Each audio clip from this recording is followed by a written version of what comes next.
Good morning, everyone. Thank you for calling in to our Deeper Talks presentation today. Uh, we will be having a Q&A period following the presentation since we are virtual only today because of the weather. Please, as the talk's going on, you can use the Q&A section of the chat, put in any questions you have, and we will get to them at the end of the talk. And also, our speaker will be able to see them during the talk if it's something that she wants to talk about as is. There is also an audience chat that you can use. This talk will also be recorded and available to view on the website, which is institute.surf/deeper-talks. And with that, I'd like to introduce our speaker, who is Dr. Tanvi Goval. Dr. Tanvi Koval is an assistant professor in the Department of Chemical and Biological Engineering at South Dakota Mines, where she leads the Selfie Biomanufacturing Lab.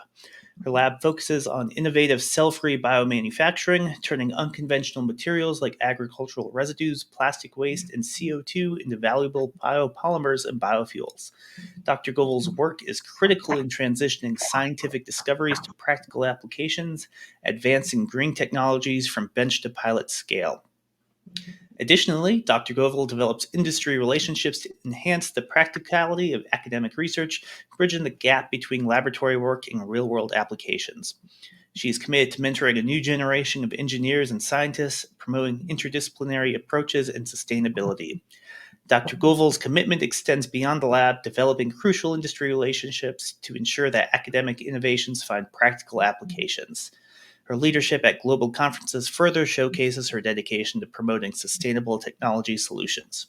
Overall, her work significantly contributes to environmental stewardship and the advancement of community-oriented practices. And she will be giving a talk today titled Biologically Accelerated Carbon Sequestration with Extremophiles for Climate Mitigation. Thank you, Dr. Goval. Thank you, Doug, for the nice introductions. Okay. So, first of all, thank you everybody that's on the call today. Thank you for taking your time in this chilling weather if you're in South Dakota to be on the calls. And thank you also to the organizers, like the surf team.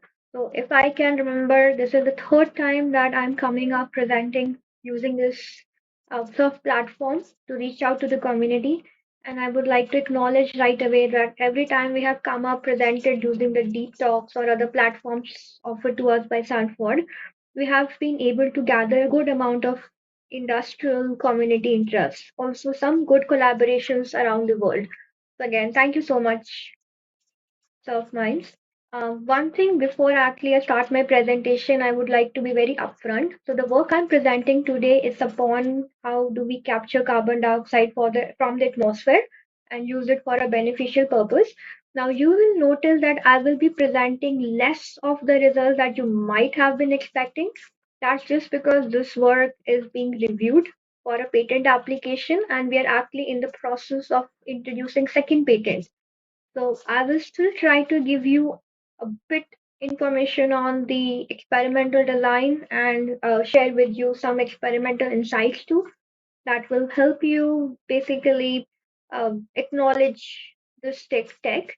And we are also using this platform to invite collaborations. And if you have some questions you want to know deep about the technology, please feel free to email me, talk to me later on, and I'll be happy to share more details with you. But before I jump into the tech part again, little bit on my introduction side. So I come with my educational background in microbiology and my more on practical hands-on experience in biological and chemical biological engineering. I did my master's bachelor's in India, followed by coming to South Dakota Mines, where I did my PhD, followed by some 2 years period of postdoctoral research. And now in 2023, I joined in this university as an assistant professor. And what typically I work on is my group works everything starting from finding the microbes from the nature, understanding their deep physiology, engineering them if need by, genetic engineering them, adapting them to the specific environment, and using them to run studies in small bioreactors, starting at bench scale level and taking the process completely up to an industrial scale level while doing all the tech economical parts, life cycle assessments. And what my group typically works on is if I want to divide them into categories. So one part of my work is where use waste materials, agriculture waste material residues, greenhouse gas residues to produce some sustainable bioproduct, which includes some biofuels and biopolymers. Then, while we are trying to convert the waste into products, that means we are also working towards remediation part. And two biggest challenges that my group is looking and tackling at this point is PFAS and plastic waste. But the third tech that we have been very heavily involved is carbon sequestration, carbon capture part. And this is the tech I would like to talk a bit more in this presentations. But starting with just again, it's a bit of an introduction. We all have been hearing about greenhouse gases, and carbon dioxide is one of the main culprit greenhouse gas that, if it's present in the environment, it acts like a trap for the heat. And all the other extreme events that we have been witnessing may be related to sea rise levels, more amount of volcanic eruptions, earthquake, whatever the extreme conditions that we have been witnessing. We sometimes say that it's a climate change issues. And carbon dioxide gas is one of the culprit gas that contributes to greenhouse gases. Now, when we talk about any of the industries, process, tech that you see around you, maybe if I'm using a computer my at this point of time, somewhere all the electricity that's being consumed, it ultimately at the back end generates heat, but it also generates gases. That gases could be methane, carbon dioxide, and one of the estimates I was reading, it mentioned that every year industries, humans, any living forms, we release almost 37 billion tons of carbon dioxide every year. And that basically, if I give you an analogy, that's more like filling 15 Olympic uh, pools every particular minute. Now, what happens is most of the time, if we are talking about solutions of how to reduce the amount of carbon dioxide in the environment, there are three solutions that we mostly talk about.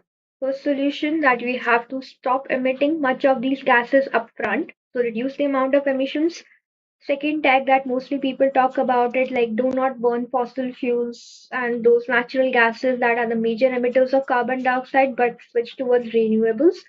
But sometimes we forget that we definitely have an option to reduce our emissions, move to renewables. But what about the carbon dioxide that's already present in the atmosphere?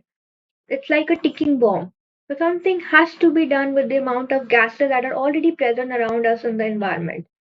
And if I talk a bit more about the solution that nature has provided to us, first solution definitely is the plants. So we know that all the plants living, basically the photosynthetic plants, photosynthetic algae, what they do is they capture the carbon dioxide from the atmosphere, they store it within it, we use it for photosynthesis.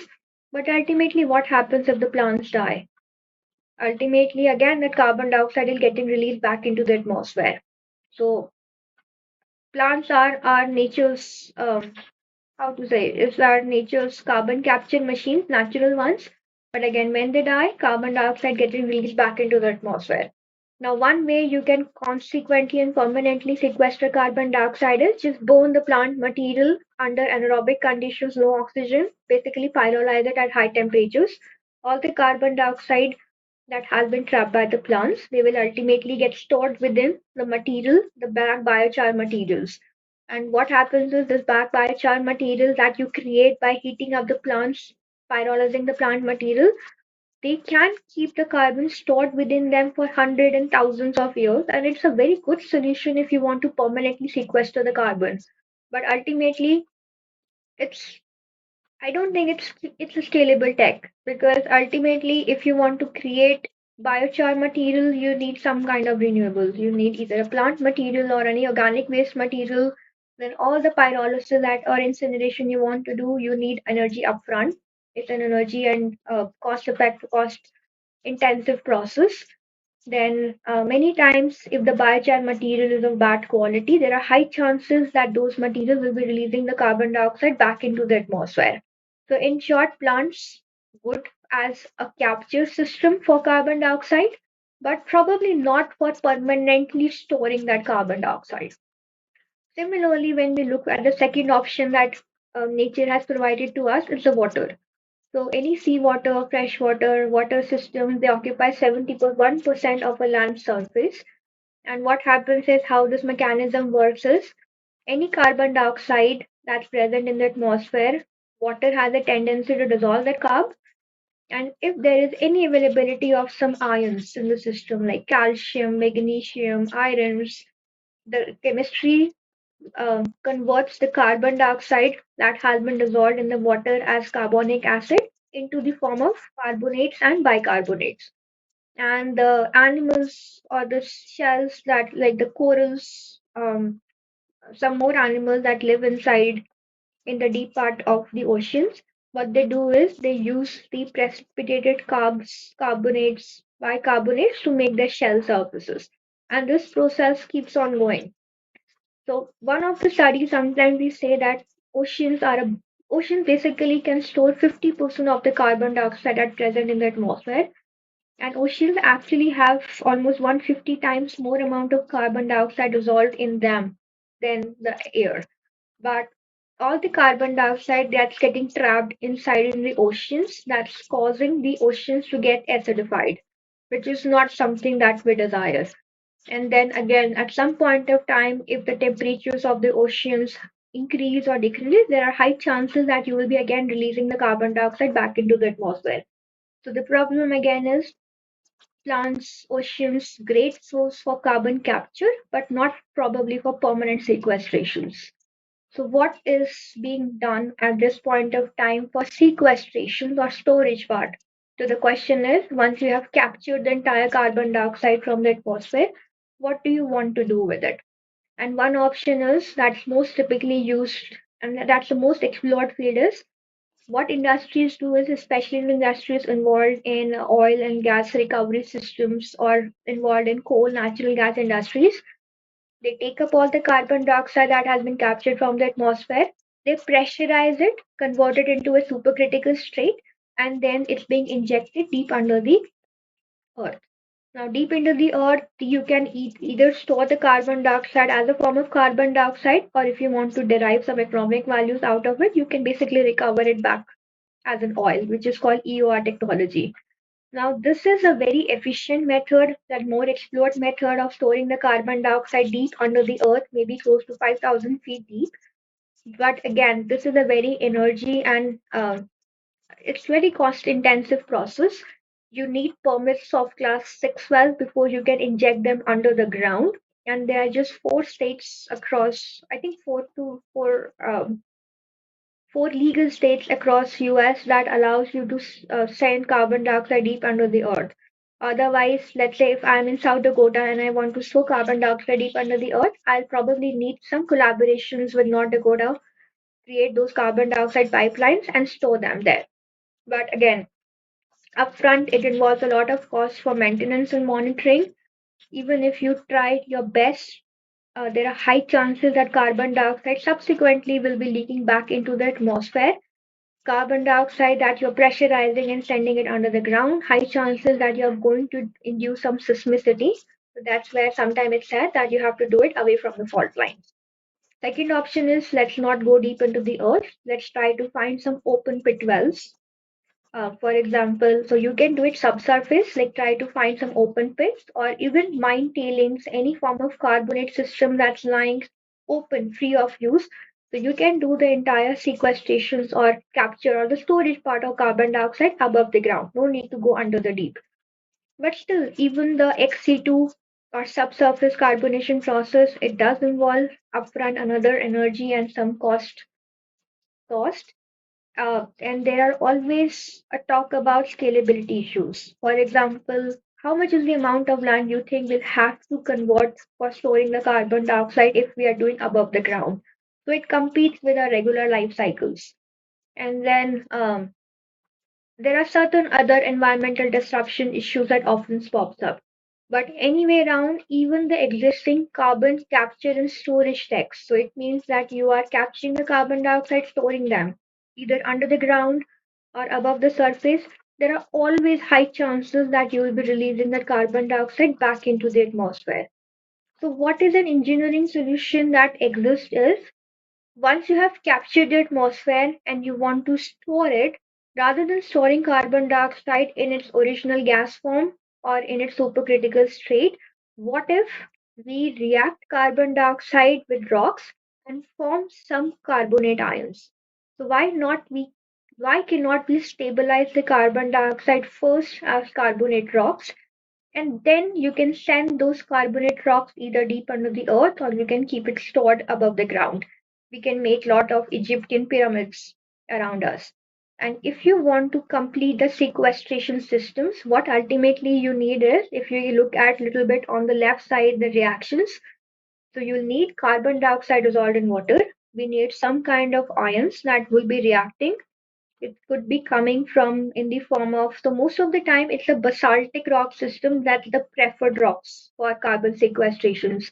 It could be olivine, it could be peridotite, it could be other systems.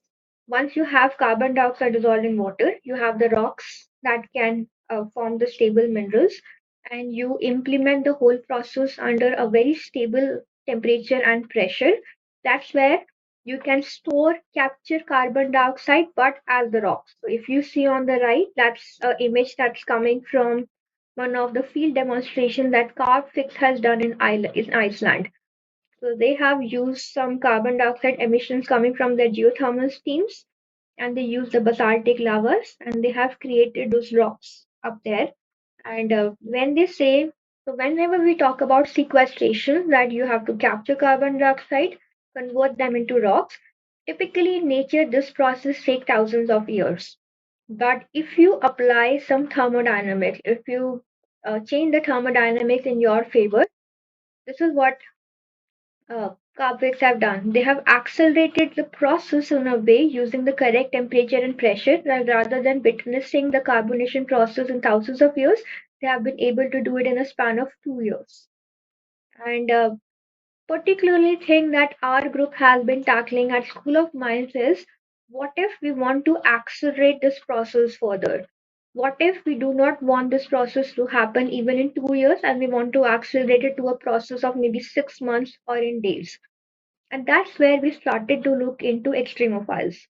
So some of the times, not some of the times, majority of the times, so even in our own body systems of the humans, all the carbon dioxide that we are respiring at this point of time, to be to enable that gases to dissolve in our own bloodstream, God has given us, nature has given us some enzymes in our blood that's called carbonic anhydrase enzymes. And what those enzymes do is, they actually catalyze the reaction of carbon dioxide with water. So the step one, where you have to dissolve the carbon dioxide in water, and if there is an availability of an enzyme carbonic anhydrase, you can basically accelerate the step one of the entire process. And the main issues or main thing that have not been fully explored in the research world is that can are there any extreme or are there any carbonic anhydrases enzymes that can tolerate the very well the high temperatures and pressures that may be existing deep under the earth at 6,000 feet? And this is where our interest started with extremophilic work. And just to give you a bit of background, so we at School of Mines, sometimes we say that we are garbage collectors.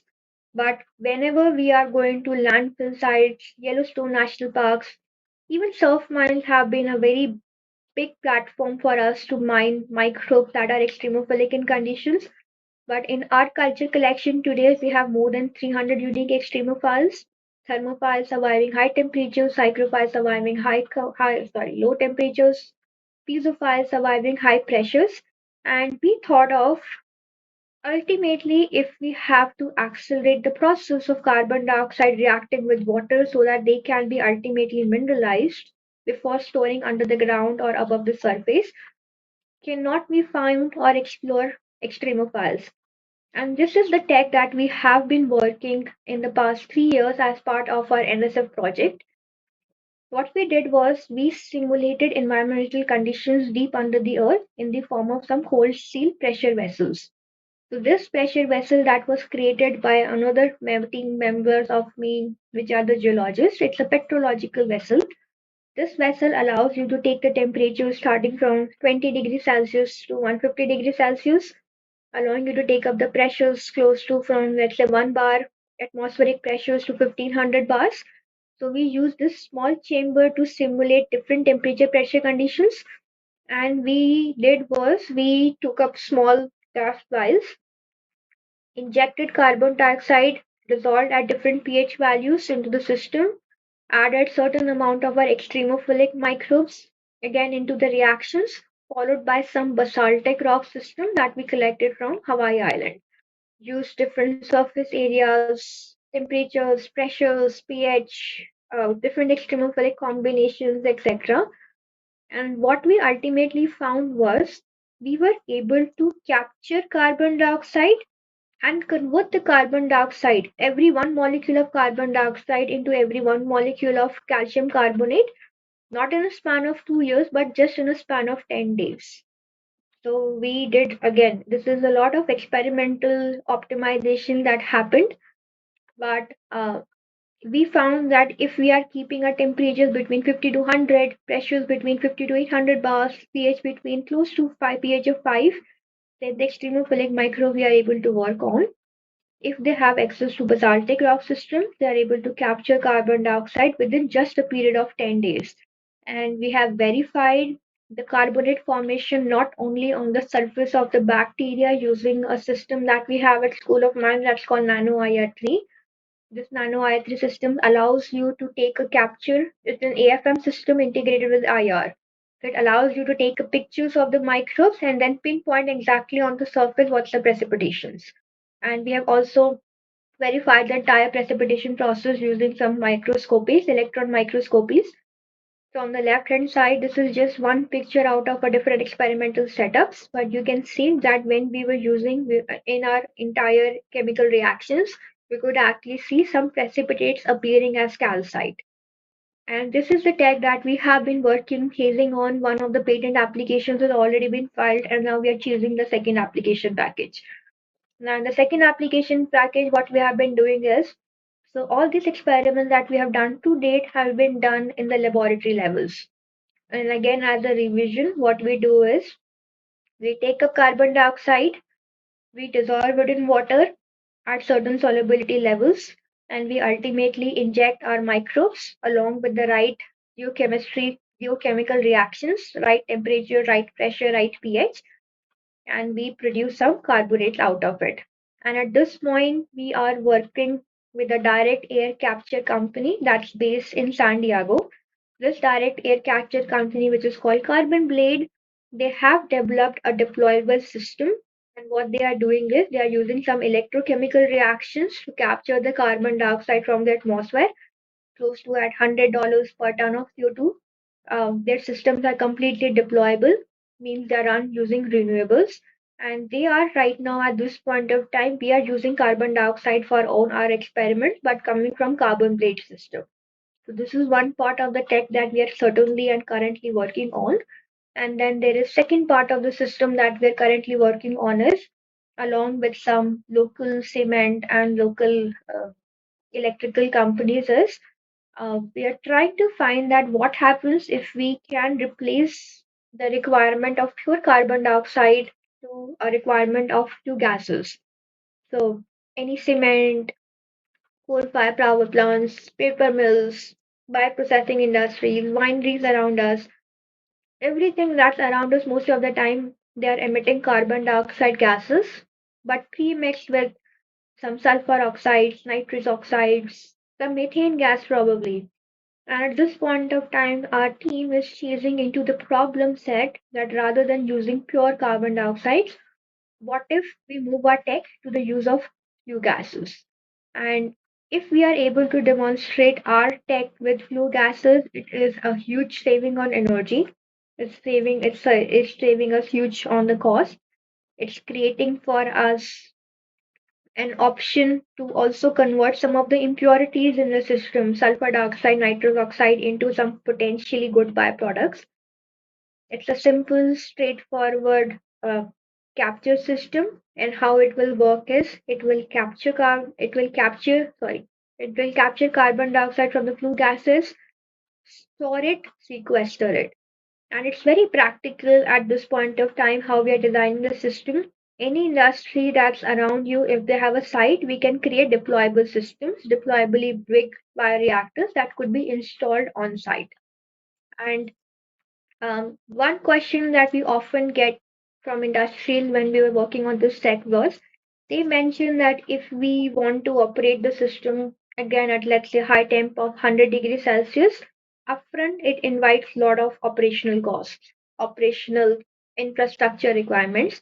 So what we are doing at this point of time is it was in 2021 that we actually had an option, or we had a chance, we had an opportunity to go deep under the surf mine at 4100 levels. And there was some core rock sample that we could get out.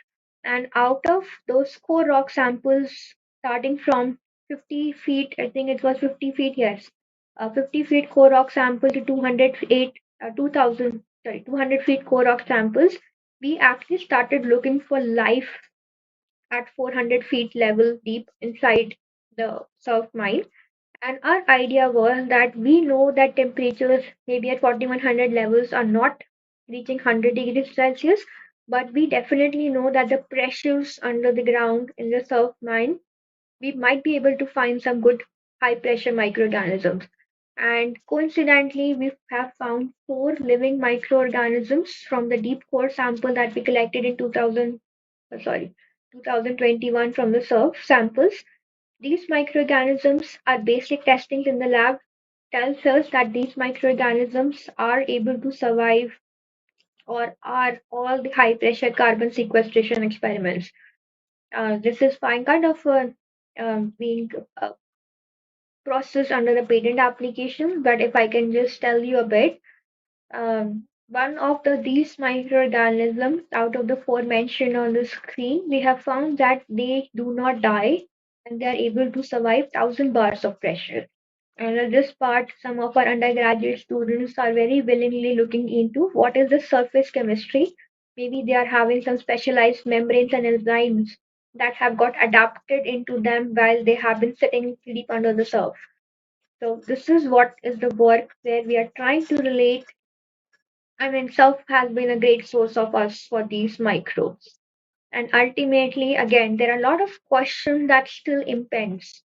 Um, if we are moving our system from pure carbon dioxide to few gases, what is the correct temperature, pressure, pH, rock chemistry that we want to use? How efficiently the microbes are surviving those conditions? How efficiently could we even uh, accelerate a process to do the carbonation process? The initial at this point of time, we are doing the initial carbonation processes in a period of 10 days. But what if we want to accelerate it further? Then subsequently, all the engineering design that we're putting it into. At this point, all our experiments have been completed at bench scale levels, but we are looking and we are working with some construction companies, also with other process modeling companies, a lot of different biologists we are trying to collaborate with from different areas of the world. But we are looking definitely into what if we want to take this system from bench scale level to a real commercial demonstrations. And again, it's a lot of questions that is still impending, but we are trying our best. If we are able to prove this tech with the microbe that we have isolated really from the surf mine, it's a huge game changer for a climate change lobby, for industries, for government, and even we as individuals. We are not only consuming the carbon dioxide from the atmosphere, but all the carbonate rocks that we are creating, they can have another, they have their own value propositions. Not only you can save cost upfront by getting benefits out of carbon credits, but the carbonate rock that getting produced at the end of this whole process, as I said, we can either still decide to put those rocks under the ground, but it's a permanent sequestration system, or if you want, you can even decide to sail those carbonates away. And there were some estimations that we were doing. Again, we are working with a group in Hawaii. It was mentioned to us that, for example, in a Hawaii island, for every 1 ton of carbon dioxide, we can actually produce 133 standard concrete blocks. And if we want to sell it away, that's the numbers that you'll got on the first blocks. In Hawaii, one brick has a cost of $2.50. So If we are able to capture carbon dioxide, companies, industries can save the cost from the tax credits. If they want to sell off their credits to another third party, they can still keep on earning more revenues out of carbon offset sales. And if we can really produce some carbonate rocks that could be used for, let's say, paving the concrete floors, used for construction industries, then there are additional revenues that this system or tech can generate. And at this point of time, I would like to also acknowledge the team that I'm working with and is part of. But we have biologists coming from two different departments: microbiologists, geologists, geophysicists, geochemists, and our team has developed in the past years good enough experience on uh, if we want to inject carbon dioxide carbonation process under the ground, happen it under the deep earth. We do have systems in place. We do have experience in hand to do that systems. If you want the systems to be deployable above the ground, that's where our another expertise is coming into play. And at this point of time, I would again want to acknowledge the audience that's on the call today. Thank you for your attention. Thank you for your interest on the carbon sequestration process. As I said in the very beginning of this presentations, I'm not able to share much details on the detailed experimental side, but if you really want some more specific details, I would be happy to collaborate with you, talk to you on a separate call. And if you have suggestions for us how to improve this tech further, if you have suggestions for us on how can we understand the process better once it's happening inside the earth, please do feel free to contact me. And at this point, I'm open for questions. Thank you so much. Oh, thank you. And it looks like we do have at least one question to start out with. And just a reminder, please put your questions in the Q&A section if you have any. And to start with, what are your Mhm. immediate priorities for advancing this research? Um, so as I said, I think one of my slides mentioned that we have completed this experiment on a bench scale level. So one priority for us is if we can expand more in-depth experiments at the bench scale level itself, just because we are also evolving our tech from use of pure carbon dioxide to flue gases. So some part of our team members, some part of our within the heart is mentioning to us that we should keep on continuing our bench scale experiments. But while one team is looking into bench scale studies, we are definitely up for taking the system for real field scale demonstrations. And our priority is if we can find any potential industrial partners that are ready to provide us a site source of that flue gases, we are much more open to prioritizing a research towards those areas. Thank you. Okay, and then I had a question as well.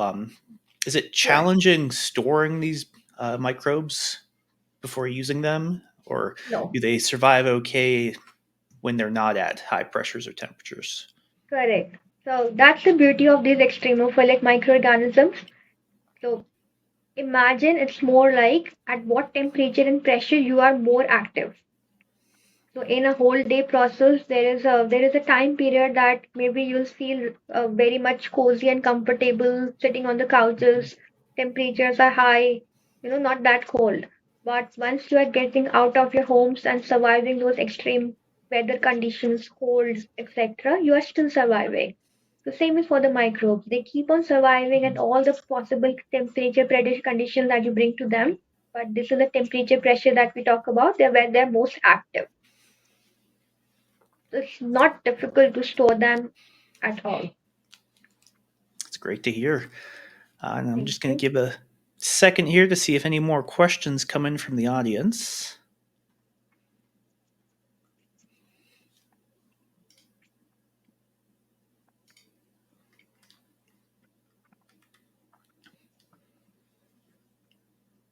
Okay, looks like nothing's coming in, so I'll go ahead and wrap up.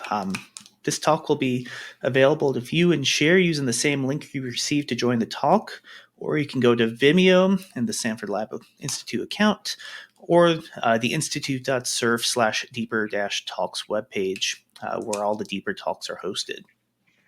Next month's Deeper Talk will be on January 8th at 9 a.m., and the topic will be the end of ionization with featured speaker Dr. Maurice Garcia Silveras from Lawrence Berkeley National Lab. There will also be a short survey. We would really appreciate if you filled it out.